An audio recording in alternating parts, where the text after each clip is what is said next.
Takovejhle výkon je naprosto nedostatečný. Teď si nedal dohromady ani jeden ze 3 příkladů. Milátko. 4 ti dávám opravdu z milosti. Za to, že jsi aspoň přišel a trošku se snažil. Děkuju. Letos je to fakt naposled. Příští rok už ti to zadarmo nedám. Děkuju moc. Děkuju. Nashledanou. Naschledanou. Kriste, pane, takže on se ten most při teplotě 30 stupňů Celsia roztáhne o 17 metrů. No, byl horko, tak se ten most roztáhl. O 17 metrů? Jsem se jenom přepsal v desetinný čárce. Tak ten most se roztáhne o 1,70 m. Už jsi někdy viděl takový most? No, na Berounce, ve Všonorech. Odchod, to je čistá koule. Já byl na roztažnost nemocný. Paluce grázle! Já nepůjdu. To přece... Sem!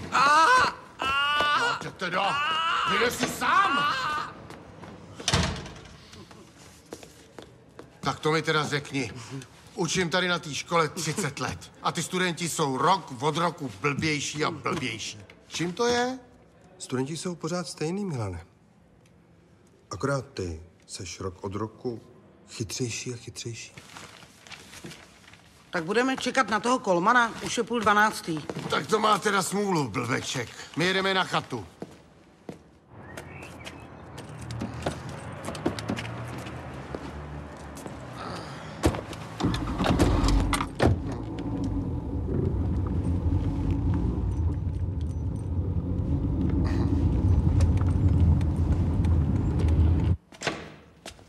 Nazdar. No ahoj. Co čekáš, že teď bude? Všichni jsou už dávno pryč. To mi budete muset dát náhradní termín. Michale, my nic nemusíme. Bodnul si to. Tudíž máš z postupky za 5, chápeš? To mám jako opakovat? Ne opakovat! Ty máš 3krát za 5. To znamená vyloučení ze školy. To mě kvůli jedný skurvený matice vyloučíte ze školy? Hele, víš co, prosím tě, paní ředitelku, já teď nemám čas, jo? Vy polipte prdel! Ty vole, on to fakt neudělal. Jsem ti nedovolil mluvit! Parchante! Volmán, co to je? Kde je přezutí? No!